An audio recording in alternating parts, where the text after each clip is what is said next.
الحمد لله رب العالمين والصلاة والسلام على رسوله الكريم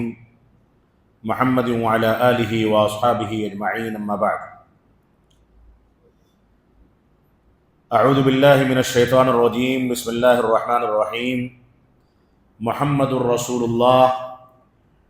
والذين معه أشداء على الكفار رحماء بينهم تراهم ركعا سجدا يبتغون فضلا من الله ورضوانا وقال الله تبارك وتعالى رجال لا تلهيهم تجارة ولا بيع عن ذكر الله وقال ويؤثرون على أنفسهم ولو كان بهم خصاصة۔ محترم سامعین کرام، ابھی جن آیات کی تلاوت میں نے آپ کے سامنے کی ہے ان میں درمیانی آیت کریمہ وہ ہے جس کی تلاوت صلاۃ فجر میں کی گئی۔ اللہ رب العالمین نے صحابہ کرام یعنی رسول اکرم صلی اللہ علیہ وسلم کے ان ساتھیوں کا تذکرہ جو ایمان کی حالت میں رسول اکرم صلی اللہ علیہ وسلم کو جنہوں نے دیکھا، آپ سے ملاقات کی، آپ سے استفادہ کیا، یا کم از کم آپ کو حجۃ الوداع میں دور سے دیکھ لیا اور ایمان ہی کی حالت میں ان لوگوں کی وفات ہوئی، ان صحابہ کرام کا رسول اکرم صلی اللہ علیہ وسلم کے ساتھیوں اور دوستوں کا تذکرہ اللہ رب العالمین نے قرآن مجید میں بار بار فرمایا ہے۔ قرآن مجید کبھی یہ کہتا ہے کہ اللہ رب العالمین ان صحابہ کرام سے راضی ہو گیا اور یہ صحابہ کرام اللہ رب العالمین سے راضی ہو گئے۔ قرآن مجید کبھی اس بات کا حکم دیتا ہے کہ اللہ کے نبی صلی اللہ علیہ وسلم وَشَاوِرْهُمْ فِي الْأَمْرِ، ان لوگوں سے آپ اپنے معاملات کا مشورہ کیا کریں۔ قرآن مجید یہاں تک صحابہ کرام کی توثیق کرتا ہے، ان کا تزکیہ کرتا ہے کہ جب رسول اکرم صلی اللہ علیہ وسلم کفار و مشرکین مکہ کے سرداروں اور بڑی شخصیات کے ساتھ مکہ مکرمہ میں محو گفتگو تھے، اور عبداللہ ابن ام مکتوم رضی اللہ تعالی عنہ جو کہ غریب صحابی رسول، پیبند لگے کپڑے پہننے والے اور بینائی سے محروم نابینا تھے، وہ آ کر کے رسول اکرم صلی اللہ علیہ وسلم کو آواز دیتے ہیں تو آپ نے توجہ نہیں فرمائی، تو اللہ رب العالمین نے ان صحابہ کرام کی عظمت کے مد نظر آیات کا نزول فرماتے ہوئے ارشاد فرمایا عبس وتولی ان جاءہ الاعمی، کہ آپ نے اپنی نگاہوں کو پھیر لیا، توجہ نہیں دی جب آپ کے پاس ایک نابینا صحابی رسول آئے۔ تو صحابہ کرام کا یہ مقام ہے۔ صحابہ کرام وہ ہمارے لیے ایمان کی علامت اور نشانی ہیں، وہ شخصیات ہیں جن پر ایمان لائے بغیر یا جن کا احترام کیے بغیر یا جن لوگوں کی توقیر اور تعظیم کا اقرار کیے بغیر کوئی شخص مسلمان نہیں ہو سکتا۔ یہ وہ پیمانہ ہے کہ صحابہ کرام کا احترام کرنے والا، صحابہ کرام کے آپسی اختلافات پر خاموشی اختیار کرنے والا، صحابہ کرام کی فضیلتوں کو اور ان کے مقام اور عظمت کو بیان کرنے والا حقیقت میں اہل ایمان میں سے ہے، اور جو صحابہ کرام کی تنقیص کرے، توہین کرے، صحابہ کرام کے اوپر تیکھے تبصرے کرے، صحابہ کرام کی جانب انگلیاں اٹھا کر کے تنقیدیں کرے، یہ تنقید کرنے والوں اور تنقیص کرنے والوں کا تعاون کر کے ان کا ساتھ دے، وہ حقیقت میں جس قدر صحابہ کرام پر تنقیدیں کرتا ہے اسی کے بقدر وہ ایمان سے خارج ہوتا چلا جاتا ہے۔ تو اللہ رب العالمین نے صحابہ کرام کو ایمان کی علامت قرار دیا۔ اللہ رب العالمین کا فرمان ہے فَإِنْ آمَنُوا بِمِثْلِ مَا آمَنْتُمْ بِهِ فَقَدْ اهْتَدَوْا، اگر تم انہی جیسا ایمان لے آئے جیسا ایمان صحابہ کرام نے اختیار کیا تھا، انہی جیسی زندگی گزاری جیسی زندگی صحابہ کرام نے رسول اکرم صلی اللہ علیہ وسلم کی تربیت میں رہ کر کے اختیار کی تھی، تو تم ہدایت پا جاؤ گے، کیونکہ صحابہ کرام کا ایمان، ان کی طرز زندگی، ان کے معاملات، ان کے فیصلے، ان کا اٹھنا بیٹھنا اور ان کی زندگی کے تمام گوشے ہمارے لیے اسوہ اور نمونہ قرار دیے گئے۔ جو آیت کریمہ ابتدا میں آپ کے سامنے تلاوت کی گئی ہے، اس میں اللہ رب العالمین نے واضح کر دیا کہ محمد الرسول اللہ، محمد صلی اللہ علیہ وسلم کے لیے اتنا کافی ہے کہ آپ اللہ کے رسول ہیں۔ والذین معہ اشداء علی الکفار رحماء بینہم تراہم رکعا سجدا یبتغون فضلا من اللہ ورضوانا۔ اللہ رب العالمین نے اس کے بعد صحابہ کرام کا جب تذکرہ کیا ہے تو ان کے سجدوں کی تعریف کر دی،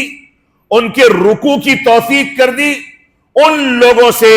اپنی رضامندی کا اظہار فرما دیا اور ان لوگوں کو ایسی کوپل قرار دیا جس کو زمین میں بویا جاتا ہے اور دھیرے دھیرے وہ تناور درخت کی شکل اختیار کر لیتا ہے، اور وہ ایسا درخت ہے،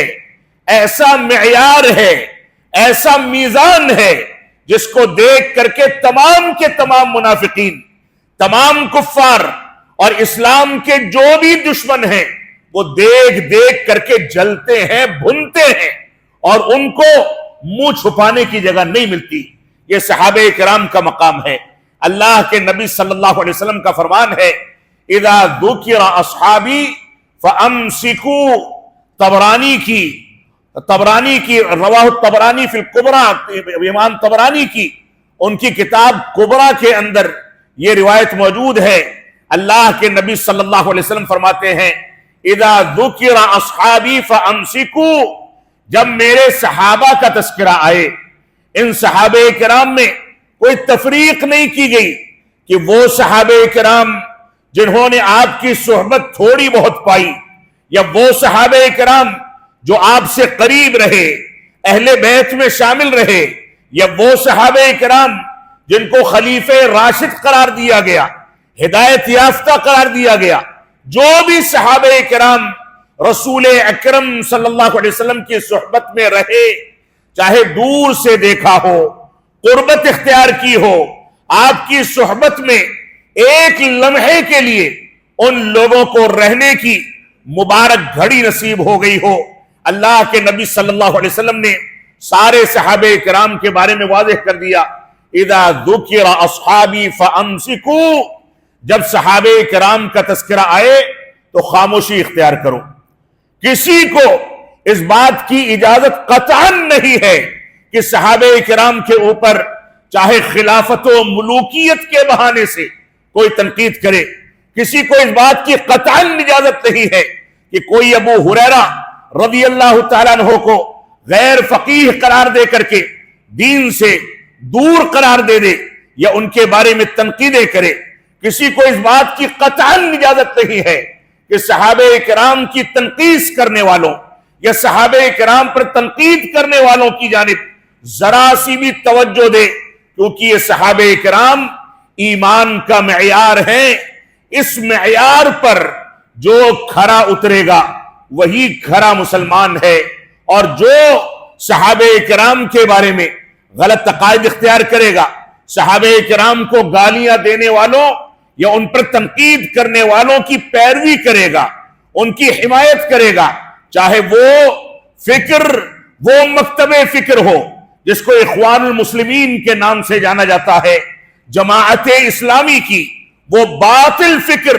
جن لوگوں نے صحابہ کرام کے خلاف تبرہ بازی کرنے اور ان کے خلاف تنقیدیں کرنے اور ان کے خلاف تنقیس کرنے والوں اور رافضہ کے لیے اہل سنت والجماعت میں چور دروازے کھولے ہیں، ایسے کسی بھی شخص کو اہل سنت والجماعت کے عقیدے کے مطابق کبھی بھی برداشت نہیں کیا جا سکتا۔ تو اہل سنت والجماعت کا یہ عقیدہ ہے جس پر سارے اہل سنت والجماعت کے علماء کا اجماع ہے کہ الصحابۃ کلہم عدول، سارے کے سارے صحابہ کرام یہ قابل اعتماد اور عدول ہیں، اور صحابہ کرام کے بارے میں جو اختلافات کے واقعات ہمارے سامنے آتے ہیں اس سلسلے میں ہم کو یہ اختیار نہیں ہے کہ ہم اس کو تنقید کا نشانہ بنا کر کے ان کے اوپر انگلیاں اٹھائیں۔ آپ دیکھیں بے شمار واقعات ایسے مل جائیں گے۔ ایک مستشرق تھا جس نے پوری زندگی ابو ہریرہ رضی اللہ تعالیٰ عنہ کے بارے میں تنقیدوں کے نقاط تلاش کرنے میں ساری محنت و جستجو کی۔ علماء لکھتے ہیں کہ جب وہ اس دنیا سے رخصت ہونے لگا، اس کی موت قریب آئی، تو غرغرے کے عالم میں، موت کی تکلیف کے عالم میں جیسے ہی اس کو ہوش آتا تھا تو وہ کہتا تھا ابو ہریرہ، ابو ہریرہ، ابو ہریرہ۔ بار بار پوری زندگی جس پر تنقید کرنے کے لیے اس نے اپنی صلاحیتیں کھپا دی، موت کے قریب رب کائنات نے اسی دنیا میں یہ معجزہ دکھا دیا کہ اس انداز کی تنقیدیں کرنے والے، وہ بھی ایسے صحابی رسول پر جو فقیہ امت تھے، ایسے صحابی رسول جن کو ہمارے پیارے حبیب جناب محمد الرسول اللہ صلی اللہ علیہ وسلم نے فرمایا تھا کہ کون ہے جو اپنی چادر کو پھیلائے اور میں اس کو ایسا علم دوں کہ اس کے بعد کبھی نہ بھولے۔ ایسے صحابی رسول جو طلب علم میں اور رسول اکرم صلی اللہ علیہ وسلم کی باتوں کو سننے کے لیے صفہ کے چبوترے کو لازم پکڑے رہتے تھے کہ کہیں کوئی بات فوت نہ ہو جائے، چھوٹ نہ جائے، اور اس دلچسپی کی تکمیل میں، اس حرص کی تکمیل میں اتنے زیادہ پریشان ہو جایا کرتے تھے کہ ان کے اوپر بھوک اور پیاس کے نتیجے میں غشی طاری ہو جاتی تھی، بے ہوش ہو جاتے تھے۔ تو یہ بہت آسان ہے آج کے دور میں کہ کوئی رئیس الخوارج اٹھے اور اس کے بعد ناٹو کی مثال دے کر کے یہ کہے کہ ناٹو کے انتخابات میں اگر رب کائنات بھی نازل ہو جاتا تو وہ بھی ہار جاتا۔ یہ بہت آسان ہے کہ ابو ہریرہ کو غیر فقیہ قرار دے دیا جائے، یہ بہت آسان سمجھ لیا گیا ہے کہ صحابہ کرام پر تنقیدیں کرنے والوں کو سراہا جائے، ان کا ساتھ دیا جائے۔ بہت آسان سمجھ لیا گیا ہے کہ ہم صحابہ کرام پر تنقیدیں کرنے والوں کو اپنا اسٹیج دے دیں، ان کی صدارت میں پروگرام کریں، ان کو بلا کر کے متعارف کرائیں، ان کے بارے میں نرم گوشہ اختیار کریں۔ معاف فرمائیں گے، یہ دین کا تقاضا نہیں ہے، یہ شیطانی ہتھ کنڈے ہیں، یہ منہج سلف کے ساتھ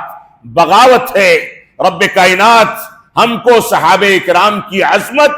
اور صحابہ کرام کے مقام کو سمجھنے کی توفیق عطا فرمائے۔ تو رسول اکرم صلی اللہ علیہ وسلم نے فرمایا اذا ذکر اصحابی فامسکوا،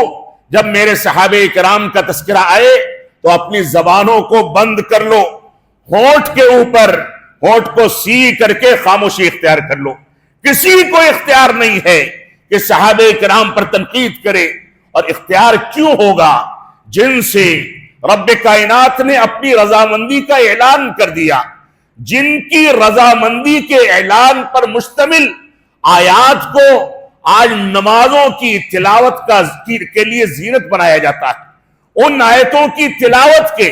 ایک ایک حرف پر رب کائنات کم از کم 10 نیکیاں عطا فرماتا ہے۔ تو اس عقیدے کی مخالفت کرنے والے آج مسلم معاشرے میں اگر پنپنے لگے، ان کو سراہا جانے لگے تو ایسی صورت میں یہ ہمارے لیے لمحہ فکریہ ہے۔ ہمیں اس بات پر غور و تدبر کرنا چاہیے۔ عبداللہ بن مسعود رضی اللہ عنہ فرماتے ہیں من کان مستنن فلیستن بمن قد مات، جس کو کسی سے اسوہ پکڑنا ہے تو وہ ان لوگوں سے اسوہ پکڑے جو لوگ دنیا سے گزر گئے۔ فإن الحی لا تؤمن علیہ الفتنہ، کیونکہ زندہ شخصیت کتنا بھی بڑے سے بڑا عالم دین ہو جائے اس کو فتنوں سے مکمل طریقے سے مأمون اور محفوظ نہیں سمجھا جا سکتا. لہذا جس کو اسوہ پکڑنا ہے ان وفات پا جانے والوں سے پکڑے جن کے ایمان کی تصدیق ہمارے اسلاف امت نے کر دی، جن کے بارے میں قرآن مجید نے اعلان کر دیا رب کائنات کی رضامندی کا. فرمایا اولئک اصحاب محمد صلی اللہ علیہ وسلم، یہ وفات پا جانے والوں میں سب سے زیادہ عظمت رکھنے والے وہ صحابہ کرام ہیں جو رسول اکرم صلی اللہ علیہ وسلم کے ساتھی تھے. کانوا ابرہا قلوبا، سب سے زیادہ دلوں کی پاکیزگی اختیار کرنے والے، دلوں کے بارے میں سب سے زیادہ صاف ستھرے لوگ، وَأَعْمَقُهَا عِلْمًا، اور سب سے زیادہ گہرا علم رکھنے والے لوگ، وَأَقَلُّهَا تَكَلُّفًا، اور سب سے کم تکلفات کو انجام دینے والے لوگ. اختارہم اللہ لصحبت نبیہ، اللہ رب العالمین نے ان کا اختیار اپنے نبی کی صحبت کے لیے کیا تھا. یہ خود رب کائنات کے منتخب کردہ تھے. رسول اکرم صلی اللہ علیہ وسلم کے لیے رب کائنات نے آسمان سے، عرش سے ان کا انتخاب کر کے اس کے ساتھی کے طور پر دنیا کے سامنے ان کو پیش کیا تھا. وَلِإِقَامَةِ دِينِهِ، اور اپنے دین کو قائم کرنے کے لیے ان لوگوں کا انتخاب فرمایا تھا. فَاعْرِفُوا لَهُمْ فَضْلَهُمْ حَقَّهُمْ، ان لوگوں کے حقوق کو تم لوگ سمجھو. وَتَمَسَّكُوا لِهَدِيِّهِمْ، اور ان لوگوں کی ہدایت اور رہنمائی کی روشنی میں تم لوگ زندگی گزارو. فَإِنَّهُمْ كَانُوا عَلَى الْهُدَى الْمُسْتَقِيمِ، کیونکہ یہ صحابہ کرام سیدھے سادھے صراط مستقیم پر زندگی گزارنے والے لوگ تھے. اور بعض اسلاف نے اس بات کا تذکرہ کیا ہے، بلکہ بعض صحابہ کرام سے یہ آثار موجود ہیں. فرماتے ہیں حذیفہ بن یمان رضی اللہ تعالیٰ عنہ، اور اسی کی بنیاد پر بعد میں اسلاف امت اور علماء اسلام نے اس کو اہل سنت والجماعت کا ایک ضابطہ بھی قرار دیا ہے. وہ کیا ہے؟ کہتے ہیں کل عبادت لم يتعبدها اصحاب محمد صلی اللہ علیہ وسلم فلا تعبدوها فإن الأول لم يدع للآخر مقالا. ابن المبارک رحمت اللہ علیہ نے اس کو اپنی کتاب الزہد کے اندر اس عبارت کو ذکر کیا ہے. کہتے ہیں ہر وہ عبادت جس کو اللہ کے نبی صلی اللہ علیہ وسلم کے صحابہ نے اختیار نہیں کیا، اس کو انجام نہیں دیا، لہذا تم اس کے مطابق رب کائنات کی عبادت نہ کرو. کیونکہ پہلے لوگ یعنی صحابہ کرام بعد میں آنے والوں کے لیے یعنی تابعین، تبع تابعین اور آج تک اور قیامت تک جو مسلمان آئیں گے ان کے لیے کسی انداز کی کوئی کسر نہیں چھوڑتے، کوئی کمی نہیں چھوڑتے. بعد میں آنے والے لوگوں کے لیے جو بھی رہنمائیاں ہونی چاہیے وہ صحابہ کرام کے ذریعے رب کائنات نے ان چیزوں کو وجود بخش دیا اور وہ چیزیں وجود میں آ گئیں. لہذا صحابہ کرام جس طریقے پر عبادت نہ کریں اس کو عبادت نہ سمجھا جائے. یہ معیار ہے عبادت کا. آج کے دور میں بلکہ رمضان کے اس مبارک مہینے میں 20 رکعت اور 8 رکعت تراویح کا جو جھگڑا آسمانوں پر پہنچ جاتا ہے، سوشل میڈیا پر ایک دوسرے پر حکم لگانے کا جو وتیرہ اختیار کیا جاتا ہے، سب سے زیادہ مضبوطی کے ساتھ اور دعوے داری کے ساتھ یہ دعویٰ کیا جاتا ہے کہ عمر بن خطاب رضی اللہ عنہ نے 20 رکعت تراویح پڑھانے کا حکم دیا تھا. معاف فرمائیں گے ایک بھی صحابی رسول سے 11 رکعت سے زیادہ تراویح ادا کرنے کی ایک بھی دلیل موجود نہیں ہے. اور ان کی جانب اس انداز کی نسبت کر کے اپنے لیے حجت اور دلیل تلاش کی جائے تو یہ افسوس کا مقام ہے. رب کائنات ہم کو صحابہ کرام کے مقام کو سمجھنے کی توفیق عطا فرمائے. اللہ رب العالمین ہم کو اس بات کی توفیق عطا فرمائے کہ ہم صحابہ کرام سے محبت کرنے والوں سے محبت کا اعلان کریں. صحابہ کرام کی تنقیص اور ان پر تنقید کرنے والوں سے ہماری ذمہ داری ہے، ہماری ایمانی غیرت کا تقاضا ہے، ہمارے ایمان کا تقاضا ہے، اور اہل سنت والجماعت کے بنیادی اصولوں کا تقاضا ہے کہ ہم ایسے لوگوں سے برات کا اعلان کریں، دوری اختیار کریں، ان کو دعوت دی جائے، وہ توبہ اور رجوع کر کے ہماری صفوں میں شامل ہو جائیں، قرآن و سنت کے مطابق صحابہ کرام کی عظمت کا اقرار کر لیں، تو ان کو ویلکم کیا جائے، ان کا استقبال کیا جائے، لیکن وہ اپنی روش پر باقی رہیں، تو ان کے افکار سے اپنے دروازوں کو، اپنی کھڑکیوں کو، اپنے خاندانوں کو محفوظ کرنے کے لیے سارے دروازے بند کر دیے جائیں، کیونکہ ہم اس بات کو قطعاً برداشت نہیں کر سکتے کہ ہمارے بزرگوں پر، ان لوگوں پر جن لوگوں نے دین کی ترویج کے لیے ساری قربانیاں پیش کی، پھٹے پرانے کپڑے پہن لیے، بھوکے اور پیاسے رہے، اللہ کے نبی صلی اللہ علیہ وسلم کی حفاظت کے لیے فدائیت کی مثالیں پیش کی، ایسے لوگوں کے اوپر کوئی تنقید کرے یا انگلی اٹھائے، ہم کسی بھی صورت میں اس کو برداشت نہیں کر سکتے۔ رب کائنات ہم کو صحابہ کرام کے اس مقام کا اقرار کرنے اور اس کے تقاضوں کے مطابق زندگی کو ڈھالنے کی توفیق عطا فرمائے۔ ہم جب تک جئیں تب تک اسلام پر جئیں، جب ہمارا خاتمہ ہو تو ایمان پر ہو۔ وصلی اللہ علی نبینا محمد وعلی آلہ وصحبہ وسلم، والسلام علیکم ورحمۃ اللہ وبرکاتہ۔